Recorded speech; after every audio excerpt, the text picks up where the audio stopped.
Víctor Morales había construido una vida de lujo en Madrid, donde en una fresca noche la ciudad vibraba con bocinas, carteles luminosos y gente transitando por las avenidas. En su elegante ático con vistas al Parque del Retiro, se acomodaba en un sillón de cuero, con un vaso de whisky en la mano. Un hombre de inmensa fortuna y poder, propietario de un imperio inmobiliario. Víctor mostraba una arrogancia gélida y creía firmemente que el dinero siempre pesaba más que el amor. Carmen, su esposa, se encontraba junto a la chimenea, jugueteando nerviosamente con el dobladillo de su vestido. Durante días había querido contar la noticia que pesaba en su corazón, pero cada vez que se cruzaba con la mirada fría y calculadora de Víctor, dudaba. Sin embargo, esa noche ya no pudo esperar más. Respirando hondo para calmarse, se acercó y dijo suavemente: «Víctor, necesito contarte algo muy importante». Él apenas alzó la vista de su copa y respondió en tono seco: «Adelante». Con la voz temblorosa, Carmen murmuró: «Estoy embarazada».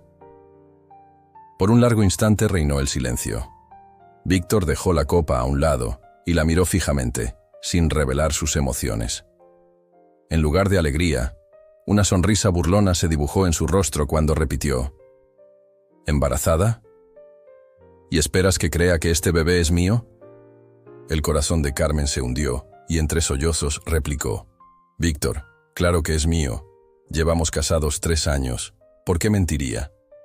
Fue entonces cuando Víctor se levantó de golpe, su alta figura imponiéndose sobre ella. «No te hagas la inocente, Carmen. Mi madre me advirtió desde el principio sobre ti», espetó con desdén. «Siempre decías que lo único que te interesaba era mi dinero», contraatacó Carmen, con lágrimas surgiendo en sus ojos. «Tu madre nunca me aceptó. Quería que te casaras con alguien de nuestro círculo», replicó Víctor dejando escapar una risa amarga. «Amor, no me hagas reír. ¿Acaso crees que este bebé va a mantenerte conmigo, que te dará derecho a una parte de mi fortuna?». Carmen negó con la cabeza, incrédula. «No estoy detrás de tu dinero, Víctor», dijo con firmeza. «Solo quería compartir mi felicidad contigo. Creí que te alegrarías». Acercándose tanto que casi se rozaban, él contestó de forma cortante: «No confío en ti, Carmen, y no voy a permitir que me retengas con un hijo». Instintivamente, ella se llevó la mano a su vientre, protegiendo la nueva vida que crecía en su interior, y suplicó: «Por favor, Víctor, no lo hagas. Es nuestro bebé». Pero su decisión ya estaba tomada. Sacó de su bolsillo un talón de cheques, escribió un importe y dijo: «Toma esto y márchate. Nunca tendrás que preocuparte por el dinero». Carmen, mirando el cheque con horror, murmuró: «¿En serio crees que se me puede comprar? ¿Piensas que cambiaría a nuestro hijo por un pedazo de papel?». La expresión de Víctor se endureció. «Si no quieres el dinero, entonces no lleves nada. No vas a quedarte aquí. Empaca y vete». Sus palabras fueron definitivas, y un escalofrío recorrió el cuerpo de Carmen. En ese instante, comprendió que el hombre a quien había amado se había esfumado para siempre. Sin decir otra palabra, se dirigió a la habitación, y entre lágrimas juntó apresuradamente una pequeña maleta. Aquella casa, donde habían construido sueños juntos, ahora la echaba como a una extraña no deseada. En la puerta, Víctor la esperaba con los brazos cruzados. «No vuelvas jamás», dijo con voz fría. Carmen lo miró por última vez, intentando captar algún atisbo de remordimiento en sus ojos, pero encontró únicamente frialdad. Con el corazón destrozado, salió a la noche helada. Sin familia cerca, sus parientes vivían en Valencia, ni amigos en Madrid, se adentró en las calles bulliciosas de la capital, donde las luces de neón y las aceras repletas solo acentuaban el vacío que sentía. Apretando su vientre, susurró: «Cuidaré de ti, mi bebé, pase lo que pase. No dejaré que sufras». Conforme avanzaba la noche, la dura realidad se impuso. No tenía hogar, ni dinero, ni a quién recurrir. Pero, en medio del desespero, su determinación crecía. Juró que, sin importar cuán cruel fuera Víctor, sobreviviría y criaría a su hijo con todo el amor del mundo, aunque tuviera que hacerlo sola. Poco sabía ella que, 20 años más tarde, el destino la haría reencontrarse con el hombre que la había abandonado, aunque ahora los papeles se invertirían. En los días siguientes, Carmen recorría las gélidas calles de Madrid, sintiendo el viento cortante en su abrigo ligero. Los imponentes rascacielos que antes simbolizaban esperanza y ambición se transformaban en sombríos recordatorios de la vida que se desmoronó en cuestión de horas. El hombre en quien había depositado su corazón la había dejado de lado, sin pensarlo 2 veces. Apretando el vientre supo que debía mantener la claridad. Tenía que luchar por ella y por su bebé. Finalmente Carmen llegó a la estación sur de autobuses y encontró un banco tranquilo donde sentarse. Agotada, tras horas de deambular, se dejó caer mientras el resto del mundo seguía su rutina, ajeno a su tiempo detenido. Cerró los ojos, intentando ahogar el ruido circundante, pero el sueño no llegaba. El hambre la atormentaba, recordándole que no había comido desde la mañana, y la comida costaba dinero, algo de lo que carecía. Al despuntar el alba, comprendió que Madrid era demasiado costosa para quedarse. Cada esquina le recordaba a Víctor. Necesitando un nuevo comienzo, pensó en una antigua amiga de la universidad, Natalia, que vivía en Sevilla y siempre le había ofrecido una mano amiga. Sin muchas alternativas, se dirigió a la terminal de autobuses. En el mostrador, con las diminutas manos temblorosas, pidió un billete hacia Sevilla, casi en un susurro. Cuando el empleado le preguntó si deseaba ida y vuelta, ella murmuró que solo necesitaba el viaje de ida. No había nada para ella en esa ciudad. «Eso costará 120 euros», le dijo el empleado, tecleando en la computadora. El estómago de Carmen se hundió. Realmente no tenía nada. Dejando de lado su orgullo, se acercó a una señora de mediana edad y le preguntó si podía prestarle algo de dinero. La mujer desvió la mirada rápidamente, murmurando una disculpa y marchándose. Sin rendirse, Carmen pidió ayuda a un señor mayor, a un ejecutivo y hasta a una pareja joven, pero solo recibió miradas incómodas y negativas silenciosas. Justo cuando estaba a punto de rendirse, un hombre alto y delgado, de mirada amable, tocó su hombro. «Hola, soy de Sevilla», dijo con voz cordial. Avergonzada, respondió. «Necesito 120 euros». Sin dudarlo, él sacó su cartera y le entregó exactamente esa suma. «Yo he pasado por lo mismo», comentó con sencillez. «Solo prométeme que, cuando puedas, ayudarás a alguien más». Llena de gratitud, Carmen prometió: «Lo haré. Muchas gracias. Ni te imaginas lo que significa para mí». En menos de una hora, ya estaba en el autobús, viendo cómo Madrid se desvanecía en la distancia a medida que los kilómetros pasaban. Incierta sobre lo que le depararía Sevilla, si Natalia la recibiría o cómo sobreviviría, Carmen, por primera vez desde el despiadado acto de Víctor, sintió un rayo de esperanza. Al llegar a la ciudad al día siguiente, una mezcla de nerviosismo y optimismo cauteloso la envolvió. Recordaba de un viejo postales el domicilio de Natalia, aunque no contaba con teléfono para avisar. Al bajar del autobús, respiró profundamente el aire fresco. Sevilla se sentía distinta a Madrid, menos frenética, pero de algún modo más cálida. Tomó un taxi con sus últimas monedas, dio la dirección y observó cómo el coche recorría las calles. Al llegar a un modesto edificio de apartamentos en el barrio de Triana, dudó. ¿Y si Natalia se hubiera mudado? ¿Si ni siquiera se acordaba de ella? Reuniendo valor, tocó la puerta. Pasaron unos instantes antes de que ésta se abriera. Los tontos ojos de Natalia se iluminaron al ver a Carmen. «Dios mío, Carmen», exclamó entre lágrimas. No sabía a dónde ir. Sin dudarlo, Natalia la abrazó con fuerza y dijo: «Entra, por favor». El pequeño apartamento era acogedor, lleno de libros, fotografías enmarcadas y el aroma a café recién hecho. Natalia llevó a Carmen hasta un sofá, le colocó una manta y dijo: «Cuéntame todo». Con el rostro marcado por la preocupación, Carmen comenzó a relatar todo. El desprecio de Víctor, el inesperado embarazo y el dolor de haber sido expulsada, sin previo aviso. Natalia la escuchó en silencio. Sus ojos se llenaron de ira ante la injusticia. «Mereces mucho más, Carmen», murmuró. Secándose las lágrimas, Carmen confesó: «No sé qué hacer. No tengo trabajo, ni hogar, y no puedo imaginar criar a mi hijo en la calle».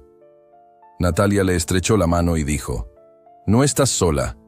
Puedes quedarte aquí todo el tiempo que necesites, y juntas encontraremos la manera de salir adelante». Durante las semanas siguientes, Carmen se fue adaptando a su nueva vida en Sevilla. El piso de Natalia se convirtió en su refugio, un lugar seguro donde podía respirar sin temor. Cada mañana despertaba con el aroma del café y el lejano murmullo de la ciudad, agradecida por el calor que Natalia le brindaba. Sin embargo, a pesar de tanta bondad, Carmen sabía que no podía depender de su amiga para siempre. Tenía que ponerse de pie, ganarse la vida y prepararse para la llegada del bebé. Sin ahorros y sin título universitario, sus opciones eran escasas. Pasaba los días recorriendo el centro, llenando formularios de empleo en cafeterías, bares y tiendas. Rechazos tras rechazos, algunos amables, otros cortantes, pero ella se negaba a rendirse. Una tarde, tras interminables horas en la búsqueda de trabajo, Carmen entró en un pequeño bar en el barrio de La Latina. El aroma a hamburguesas a la parrilla y pasteles recién horneados invadía el lugar, y un cartel de «Se busca personal» en la vitrina captó su atención. Desesperada, se acercó al mostrador. Una mujer de mediana edad, de mirada atenta y semblante cansado, dejó lo que hacía y preguntó: «¿En qué puedo ayudarte?» «Vi el cartel», dijo Carmen, con voz entrecortada. «¿Aún están contratando?» La mujer la estudió unos segundos y preguntó: «¿Tienes experiencia trabajando en un bar?» Carmen negó con la cabeza. «No, pero aprendo rápido. Necesito mucho este trabajo». La mujer suspiró y comentó: «El trabajo es duro y el sueldo no es el mejor. Los clientes pueden ser difíciles. ¿Crees que puedes con ello?» Carmen asintió con determinación. La mujer, que se presentó como Sonia, le entregó un delantal y dijo: «Empiezas mañana por la mañana. No llegues tarde». Carmen sintió un inmenso alivio y esa misma noche le contó la buena noticia a Natalia. «¿Ves? Ya estás dando pasos», dijo Natalia sonriendo. A la mañana siguiente, Carmen llegó temprano al bar, decidida a demostrar su valía. El local era modesto, frecuentado por repartidores, oficinistas y vecinos que iban allí desde hacía años. El trabajo era arduo: tomar pedidos, rellenar tazas de café, limpiar mesas, pero por primera vez en semanas, Carmen sintió que tenía un propósito. Día tras día, ahorraba cada euro posible, recortaba gastos, comía las comidas caseras de Natalia y caminaba en lugar de tomar el autobús. Aún así, los desafíos del embarazo se hacían presentes: facturas médicas, pañales, ropa y otras necesidades. Una noche, tras un turno agotador, se sentó con Natalia en la pequeña mesa de la cocina y confesó: «Necesito hacer algo más. Este trabajo no basta». Natalia, que también corregía exámenes en su trabajo de profesora, sugirió con ternura: «¿Has pensado en hacer cursos nocturnos? Algo que te permita tener mejores oportunidades». Carmen suspiró: «No tengo el tiempo ni el dinero para eso». Natalia golpeó suavemente la mesa con su bolígrafo y añadió: «¿Qué tal si buscas ayuda en programas comunitarios? Existen organizaciones en la ciudad que apoyan a madres solteras con becas, capacitación y más». La idea despertó una chispa de esperanza en Carmen. Al día siguiente, visitó el Centro de Recursos para la Mujer de Sevilla y conoció a una consejera muy amable, llamada Débora. Tras escuchar atentamente su historia, Débora le entregó una lista de programas y le aseguró: No estás sola, hay gente dispuesta a ayudarte. Un curso en particular llamó la atención de Carmen. Una capacitación corta y accesible para trabajar en oficinas médicas que prometía buenas oportunidades laborales. Decidida a asegurar un futuro mejor para su hijo, se inscribió de inmediato. Con el pasar de las semanas, su vientre crecía al igual que su determinación. Equilibrar el trabajo, las clases y las visitas al médico no era fácil, pero cada esfuerzo era por el bien de su bebé. Sonia, en el bar, incluso empezó a darle un plato extra de comida para llevar, mientras Natalia seguía siendo su inquebrantable apoyo. Una noche, mientras Carmen doblaba la ropa de bebé de segunda mano, sintió de repente un leve movimiento en su vientre. Se detuvo, llevó la mano al pequeño bulto y luego sintió otro patadita. Con lágrimas en los ojos, susurró: «Ya estás aquí, ¿verdad?». En ese instante, sintió un amor inmenso, capaz de silenciar todo el dolor causado por la frialdad de Víctor. Mientras tanto, lejos de Sevilla, Víctor Morales seguía viviendo a lo grande en Madrid, ajeno a la mujer a quien había abandonado. Su imperio inmobiliario seguía creciendo, y su nombre aparecía en revistas y artículos de prestigio. Las tínoras mujeres iban y venían, pero ninguna permanecía lo suficiente para dejar huella. Convencido de que había tomado la decisión correcta, Víctor veía a Carmen como un error, un problema eliminado de su vida. Jamás se preocupó por el hijo que había dejado atrás. Sin embargo, el destino suele sorprender, y Víctor nunca imaginó que 20 años después, Carmen reaparecería, no como la mujer destrozada que él descartó, sino como alguien mucho más fuerte de lo que jamás hubiera imaginado. Con el paso de los años en Sevilla, Carmen reconstruyó su vida. Meses se transformaron en años mientras creaba un mundo estable, no solo para sí misma, sino también para su hijo, Lucas, quien nació en el hospital universitario. Desde el primer instante en que lo sostuvo, con aquellas pequeñas manitas aferrándose a la suya, Carmen supo que su propósito era mayor que cualquier dolor causado por Víctor. Los primeros años fueron los más duros.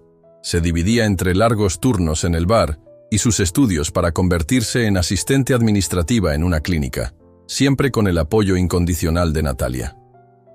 Hubo noches en que el cansancio la no vencía, pero la sonrisa adormecida de Lucas hacía que todo valiera la pena.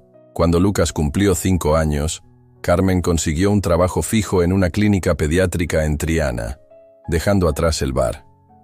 No fue una victoria espectacular, pero le permitió finalmente costear un pequeño y acogedor apartamento de 2 habitaciones en un barrio seguro. La vida seguía siendo difícil, pero al menos ahora era estable. Carmen se aseguraba de que Lucas tuviera de todo: libros, ropa abrigada e incluso algún capricho ocasional. En esos días, rara vez pensaba en Víctor. A veces surgían momentos de ira y dudas sobre si él se arrepentiría alguna vez.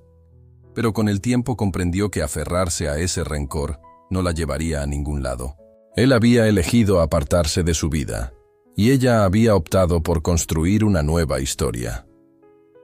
Lucas creció convirtiéndose en un niño inteligente y compasivo, heredando la resiliencia y determinación de su madre, aunque sus penetrantes ojos, azules, herencia inconfundible de su padre, reflejaban una mezcla de dulzura y melancolía.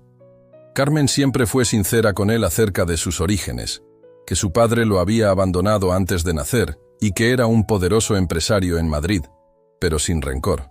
La gente toma decisiones de las que no puede volver atrás, solía decirle. Lucas, quien adoraba a su madre, nunca insistió en conocer detalles sobre Víctor.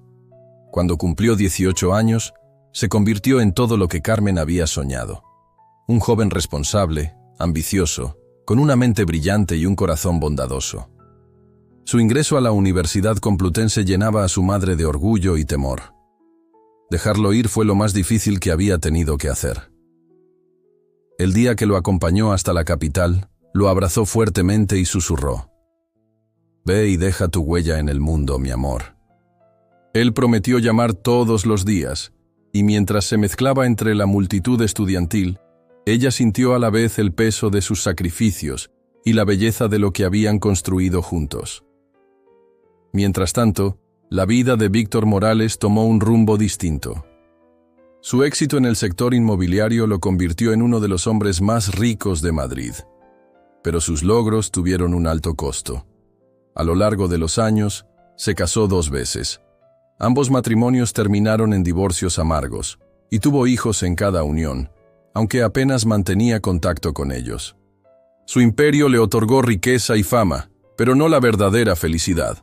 Sepultó su pasado, convencido de que sus actos eran necesarios y que ya había dejado atrás a Carmen, considerándola un capítulo cerrado. Pero el destino, siempre caprichoso, tenía otros planes. Cierto día, mientras Lucas caminaba por el centro de Madrid, emocionado por su futuro, se detuvo frente a un imponente edificio con el cartel Inversiones Morales. Había oído ese nombre antes, gracias a su madre. La curiosidad lo invadió, y sintió un fuerte impulso de conocer más sobre el hombre que lo había abandonado. Con el corazón latiendo con fuerza, sacó su teléfono y buscó información. Los artículos retrataban a un empresario despiadado, admirado por su fortuna, pero criticado por su falta de empatía. Al ver las imágenes de Víctor, una mezcla de emociones lo invadió. Ese era el hombre que había elegido el poder por encima de la familia, alguien que se había marchado sin mirar atrás. Esa misma noche, Lucas llamó a su madre. «Mamá, ¿alguna vez te has preguntado si se arrepiente?», preguntó en voz baja. Hubo una pausa antes de que Carmen respondiera. «Quizás, pero hace mucho que dejé de pensar en eso». Lucas quedó en silencio por un buen rato. Aunque su madre ya había seguido adelante, él todavía buscaba respuestas. No sabía si deseaba una confrontación, una disculpa o simplemente el reconocimiento de que existía. Durante las semanas siguientes, investigó todo lo que pudo sobre Víctor. Cuanto más descubría, más se sentía dividido. Historias de matrimonios fallidos, hijos distantes y tratos empresariales crueles pintaban el retrato de un hombre que había construido su imperio a un costo personal altísimo. Una tarde, mientras caminaba por el barrio financiero, Lucas tomó una decisión atrevida. Entró en el imponente edificio de Inversiones Morales, con el corazón acelerado. Una recepcionista bien vestida, de unos 40 años, lo miró y preguntó: «¿Tiene cita?». «No», admitió Lucas, «pero necesito ver al señor Morales». «Es importante». La recepcionista arqueó una ceja. «¿Y usted quién es?». Después de una breve vacilación, Lucas dijo con voz firme: «Soy su hijo». La recepcionista lo observó largamente, mezclando escepticismo con curiosidad, como si tratara de decidir si aquel joven decía la verdad. Lucas sintió un torbellino de emociones. Había entrado de forma impulsiva y, al declararse hijo de Víctor, todo se volvía asombrosamente real. La recepcionista pidió entonces una identificación. Lucas, nervioso, presentó su licencia de conducir. Al ver su apellido, que había heredado de su madre, ella dijo: «Espere aquí, por favor», y desapareció por una puerta de vidrio elegante. Solo en el amplio vestíbulo, rodeado de techos altos y obras de arte cuidadosamente dispuestas, el corazón de Lucas latía con fuerza mientras esperaba. Poco después, apareció un guardia corpulento, vestido con traje oscuro, y dijo en tono firme: «El señor Morales le atenderá», y lo condujo por un laberinto de oficinas de cristal y pasillos de mármol. Finalmente, llegaron a una gran puerta de madera. El guardia la abrió, revelando una oficina espaciosa con ventanales de piso a techo que daban a la ciudad. Detrás de un escritorio negro y elegante, estaba un hombre que Lucas solo conocía por reportajes e entrevistas: Víctor Morales. Víctor levantó la vista de su ordenador. Sus penetrantes ojos azules se entrecerraron al observar a Lucas.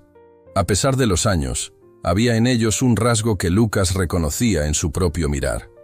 El rostro de 1900. Víctor ya mostraba canas y marcas del tiempo, pero seguía irradiando esa aura de poder que lo había convertido en una leyenda empresarial. Durante un largo momento, simplemente estudió a Lucas con una expresión impenetrable. Luego, con voz fría y distante, preguntó: «¿Quién eres?». El estómago de Lucas se encogió, pero mantuvo la compostura. «Me llamo Lucas García, dijo, pausadamente antes de añadir, «Soy tu hijo». Los dedos de Víctor que reposaban sobre el ordenador se apretaron ligeramente mientras decía, «Yo no tengo hijo».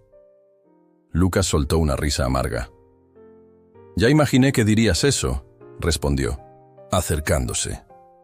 «Abandonaste a mi madre cuando estaba embarazada de mí. La echaste como si no valiera nada, y ella me crió sola, trabajando sin descanso para darme una oportunidad de tener una vida digna. Durante todo este tiempo, fingiste que no existíamos». Víctor exhaló lentamente, como reuniendo sus pensamientos. Se levantó y caminó alrededor del escritorio. De cerca, Lucas notó un destello de vacilación en sus ojos. «Carmen García», murmuró Víctor casi para sí mismo. Ese era su nombre. Volvió a mirar a Lucas, y por primera vez se vislumbró en su mirada un atisbo de reconocimiento, no solo indiferencia. «Ella nunca trató de contactarme», agregó. Lucas apretó los puños y respondió con firmeza. «Entonces, ¿por qué lo haría? Dejaste claro que ella no era bienvenida, la expulsaste sin remedio». Víctor, frotándose el rostro, parecía cansado, y no solo por el estrés del negocio, sino por algo más profundo. «No deberías estar aquí», dijo finalmente. La ira de Lucas estalló. «¿Por qué te resulta incómodo? Porque arruina la vida perfecta que construiste». Víctor negó con la cabeza. «No vine por dinero. No quiero nada de ti. Solo necesitaba verte para comprender cómo un hombre puede alejarse de su propio hijo y no mirar atrás». Durante un largo instante, Víctor guardó silencio. Luego, con voz baja, dijo, «¿Crees que fue fácil? ¿Que no lo pensé?» Lucas lo miró incrédulo. «Si lo hubieras pensado, seguro habrías hecho algo al respecto». Víctor soltó una risa amarga. «¿Qué esperabas? Yo era joven, ambicioso, y no estaba preparado para ser padre». Hizo una pausa, y luego preguntó, «Si hubiera intentado, si hubiera querido ser parte de tu vida, ¿crees que Carmen me habría permitido?» Lucas vaciló, recordando que su madre jamás quiso el regreso de Víctor a sus vidas. «Ni siquiera lo intentaste», respondió suavemente. «Esa es la gran diferencia», admitió Víctor, con el rostro suavizándose un poco. Lucas tomó un profundo respiro, comprendiendo que había venido en busca de respuestas, aunque no las que esperaba. Su padre no era un monstruo. Simplemente era un hombre falible y egoísta que tomó una decisión hace mucho tiempo. «No sé qué esperaba», confesó Lucas, negando con la cabeza. «Creo que solo necesitaba verlo con mis propios ojos». Al levantarse para irse, Víctor llamó. «Lucas». Lucas se detuvo, con la mano aún sobre la manija de la puerta. Víctor vaciló antes de preguntar, «¿Qué piensa tu madre sobre que estés aquí?» Lucas apretó los puños y, encontrándose con la mirada de su padre, respondió, «Ella ni lo sabe. Creo que dejó de preocuparse por ti hace mucho». Con eso, Víctor se alejó, dejando a Lucas solo en aquella vasta oficina, mirando una luz que nunca había conocido. Afuera, Lucas salió del edificio de Inversiones Morales y se enfrentó al fresco aire otoñal de Madrid, con la mente llena de sentimientos encontrados. El encuentro lo dejó vacío, como si hubiera estado persiguiendo algo que no existía. Durante años, había imaginado una confrontación dramática con el hombre que lo había abandonado, pero la realidad fue mucho menos teatral. Su padre no era un villano despiadado, ni un hombre arrepentido pidiendo perdón. Era simplemente un empresario que tomó una decisión y vivió con ella, sin disculpas ni explicaciones, solo una fría aceptación del pasado. Esa indiferencia dolía más que un rechazo abierto, haciendo que Lucas se sintiera completamente solo. Vagó por las concurridas calles mientras el ruido de taxis y conversaciones se mezclaba en un murmullo constante. Aunque su teléfono vibraba, con mensajes de su madre, Lucas los ignoraba, sabiendo que ella se preguntaría por qué no devolvía la llamada.